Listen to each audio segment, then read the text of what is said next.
Hello everyone and welcome to my Python programming tutorial. In this video, we will go over on arithmetic expressions. So let's take a look what arithmetic expressions are in Python. Okay, so expression is a combination of operand and operators. So what is an operand? Operands are on which that operator is applied. So in expressions, it's an easy way to perform operations on data values to produce other values. So whenever you write an expression 2 plus 2, so that 2 and 2 are the operands and the operators are the operator who will apply the operation on those two operands. So we have arithmetic expressions, different types of expressions and different types of operators in the future. We have relational operators, conditional operators. All these are part of programming language and they have different functions. So right now with arithmetic expressions, which is very basic, like very basic math you have seen so far, but the representation of some symbols and the function of some symbols may differ from different point of view of math. Okay, so let's take a look how. We have basic arithmetic expression. This is the basic arithmetic expression chart. We have subtraction, we have exponentiation, we have multiplication, division. And okay, so with these two symbols, I will explain you what they does and what's the difference. So both are for division symbol, but one will give you an integer value in return and one will give you the exact division. We have this percentage symbol, which is represented as modulus. This is very important operator. You will see the flexibility and the functioning of this operator in the future with more of the programming assignments. This operator is used a lot. So this is represented as a percentage symbol from your keyboard. We have addition and subtraction just like the normal one. Okay, so let's take a look. And this one is the negation, which is the negative sign. Let's take a look. We have arithmetic expressions have precedence. So what that precedence is, like how to evaluate those expressions. So they have a precedence like the priority, which expressions will be evaluated or which operator will be evaluated first. So as you can see, we have the exponentiation symbol, which is two stars, like two statics from your keyboard. It is like the exponentiation. So we have the base and the exponent. This is evaluated first. This one has the highest precedence. And before this, we have parentheses. So parentheses has the most highest precedence in your programming. We have multiplication, division, and modulus. This percent sign is modulus. Remainder operator all these three have the same precedence. And if you have all three in one expression, you will go left to right evaluating whoever comes first. So if you have multiplication symbol first, you will do the multiplication first. If you have division, you will do the division first. Then last but not the least, we have plus and negative sign, the subtraction symbol. They have the least precedence. So they are evaluated at the in last, other than they are in the parentheses. Okay, so if they are inside of the parentheses, so parentheses has the highest precedence, that will be evaluated first. Plus sign and negative, they both have same. So if you have multiple of these in one expression, you will go left to right evaluating whoever comes first. Last but not the least, we have equal sign, also known as our assignment operator. It means whatever is evaluated on the left side, assign it to the right side. So they are left to right and they are right associative. Okay, so it means with this one, where the exponentiation operator, what we have is, if you have two of these in your one expression, you will evaluate the right one first as compared to what we are doing with the rest of the operators. Okay, and you can use this parenthesis to change the order of evaluation, which we will take a look right now in our next slide. What we have is, these are a couple of expressions we have. So if you have 5 plus 3 times 2, what we are doing is 5 plus 6 is evaluated first, which is 3 times 2 is evaluated first. Multiplication has the highest symbol as compared to plus. So you will do 3 times 2 first, and then you will do 5 plus 6, and this is the answer. If you want to change the order, you can always put the parenthesis. So now parenthesis has the highest precedence. 5 plus 3 will be evaluated first, and then you will do the multiplication, and this is the answer, 16. So this is expressions. These are evaluation, how the next step, I would say, of this step. And then this is the final answer. we have 2 times 3. Okay, so I missed 6 mod 2. 6 mod 2 is the remainder. So when you do the division of 6 and 2, you get the remainder as 0. And this is the mod of, this is what mod operator does. And 0 is the answer for 6 mod 2. Then you have 2 times 3 and 2 stars, which is the exponent. So this one has the highest precedence. So you will do 3 to the power of 2 first, which is 9. And then you will do the multiplication. And this is the answer. Okay, same goes with if you have single -3 base and the power is 2. This is how you evaluate, and you put the negative symbol at the end with the answer. Okay, let's move on to this one too. Now you have 2 of these. So this is the one I was talking about in our previous slide. When you have 2 of these, this operator is right associative. So you will solve the right one first and then the left one. So as you can see, we did 3 to the power of 2 first, which is 9. And then we took 2 as a base and put 3 or 9 as the exponent. And this is the answer. So we have 2 the same expression of the same expression, but different answer because of the parenthesis. So if you add parentheses over here, this will be evaluated first. So your answer is 8 to the 2 to the power of 3 is 8, and then you do the exponent with the next number.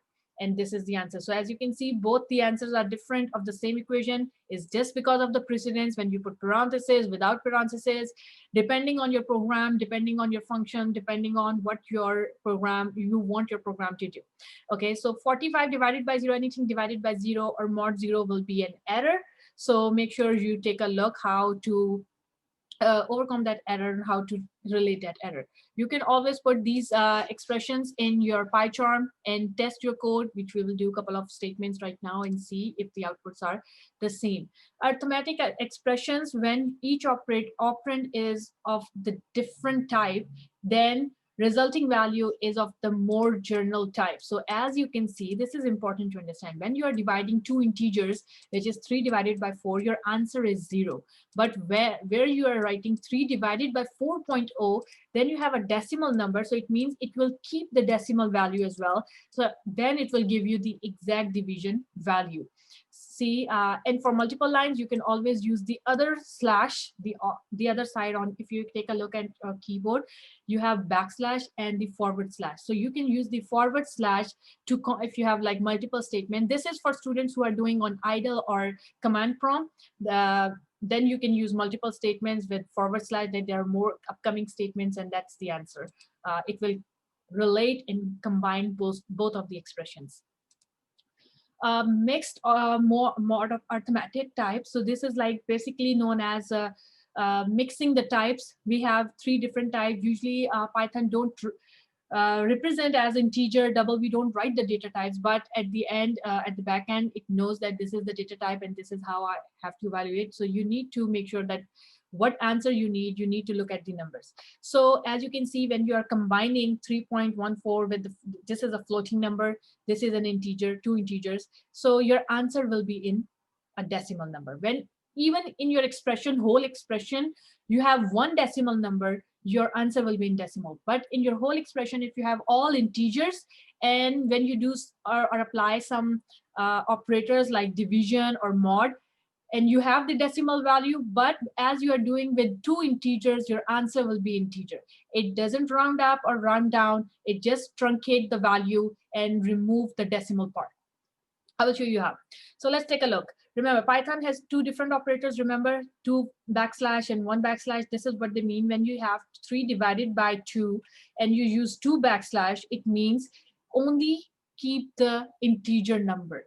So 2 backslash means only integer. So 3 divided by 2 is basically 1.5 in maths, right? But as you are using 2 backslash, it means I only need integer. I don't want the decimal. So it keeps 1. It doesn't round up or round down. It keeps 1, and then it do times 5.0, and the answer is 5.0 because you are multiplying it with a decimal. So answer will be in decimal. And the next value, as you can see, when you want the exact division, then you use single backslash for the division. You say 3 divided by 2, it will be 1.5, and then you do times 5, and the answer is 7.5. As you can see, just because of 1 backslash, the answers are totally different. Okay, so this is the difference. And you may think, why I need one integer, why I need like the exact division, where you will use all these, and depends on your programming questions. You may see it in on Zybooks with different situations. It's just for your practice to understand. There may be some conditions where I only want the integer value, and how to get the integer. I don't want the decimal number when I divide two integers. There I know I have to use double backslash to get only the integers. And where I have like, I want the exact division, I will use single backslash. So it's just like flexibility of Python it's giving you. So mixed more of arithmetic type, when you are doing some mixing of the types. So there you may typecast. Okay, so for example, there is another way of like getting only the integer or only the double value. This is how you do it. For example, when I get the answer, I only want, this is the answer, and I want only the integer. I can just put int with the answer inside, like in the parentheses, and this will be the value returned. And for example, if I want float, and I want the integer, or I want the number to be, there's an integer number, I want the number to be float. As you can see, float, I write float with 22. 22 is an integer. The output will be 22.0. It's just put 0.0 with the answer. Same with string, which is 99, and it will convert any integer, any float into a string. So you cannot further apply any operators on that string. Right? You cannot say this 99 was a number, right? And you cannot say 99 point multiply by 5 or 6 because you have already typecasted with string. str is the notification for how you will typecast with string. So here's an example. You did int 6.75. It didn't round up, round down. It just truncate, like it just keep the value before the decimal number, and don't bother to look at what is after the decimal number. If you want to round, you use the round function from your math class, which we will discuss in our next video, what functions of math class we have and how we can utilize those functions. So as you can see, mixed mode of arithmetic, this is the continuation of what we have done, what you can do so far. This is how you are typecasting. As you can see, this is a string $, and you want to print the profit, and you are typecasting it with string to concatenate that with the dollar symbol. This is how you do it. If you just put a profit, it will give you an error that you cannot do it with the integer. You cannot combine integer and string or character. It may give you an error. So that's why you could typecast it with str to get the answer. So let's jump on to PyCharm and test some of our coding. You can create any file, any project which you have tested. What I will be doing is testing some of our expressions. So to see the output, you always write print and write the expression inside without double quotation marks so that you can see the output. So this was our expression chart. We have 5 plus I will test like with different situations with different precedence levels, so that we can see the output. 3 plus 2 4, and we say times 5. So when I run the code, as you can see, 4 times 5 will be evaluated first because this one has the highest precedence, and then you will do left to right addition. So 4 times 5, and then 5 plus 3 plus whatever the answer is. Now let's change 5 plus 3. As you can see, the answer is 28. So look at different example. We have, okay. So parentheses will make a difference. I will show you how. Let me take the example from, okay, so let's do the exponentiation. We have to, for exponentiation, you just put 2 stars, just like you do for the multiplication. We will do 3, and then we will do more 2 stars, and we will do 2, parentheses close. Let's run and see what's the answer.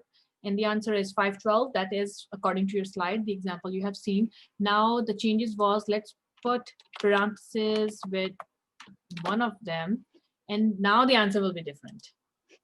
So now the answer is 64 because you did 2 to the power of 3 first, and then you took the power with the 2 again, whatever the answer was.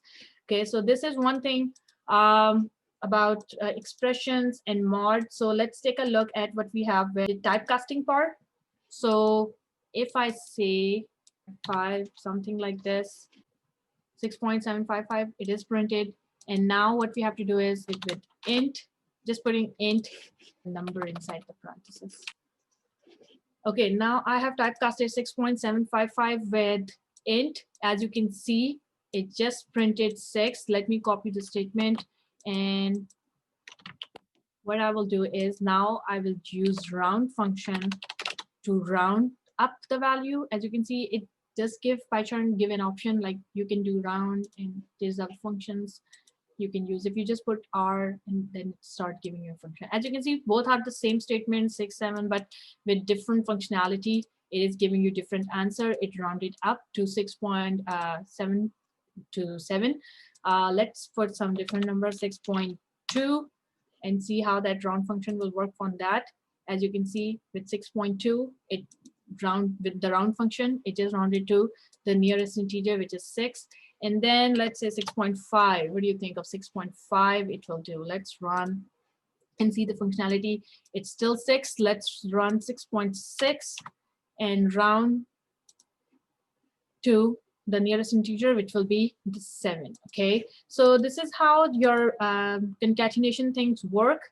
So let's take a look at the other concatenation part. Let's create a variable. Let's say profit.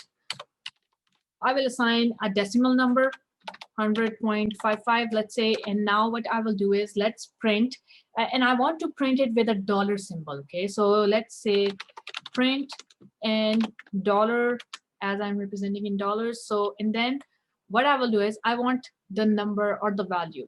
There are two different ways, but if I do concatenation, which we have studied so far, like the concatenation operator, and I say profit. So let's run, and there is an error. The error is because this is a double number and the wrong syntax. It will be must be str or not float. So what you can do is you can say str and put this profit into the parentheses, so that whatever the value is, it is converted into a string, and it means whatever the value is, like 100 plus 55, it will be concatenated or joined with my symbol string. This is one way. The other way is like you can typecast, you can take the value, you can put comma also. That's the other way, because that's a variable. You can say comma, but that's a different situation. In this situation, we want to typecast. It will print the value, but there will be a space, as you can see, because this is a string and this is a variable. This is how you print the value of variable. So it's not printing profit, because profit is without double quotation marks, and I want the value of profit over here, but it's not readable, I would say, as a user readable. Like why there is a space. You never see a space with the number and with the notation. Okay, so this is one thing. That's why I typecasted, to avoid this extra space. This is one thing about the typecasting, the useful thing we have done so far. And I tried different functions, different expressions. Make sure you put without double quotation marks, and you add it, like tried multiple numbers, create variables. That's it for this video. Thank you. Bye-bye.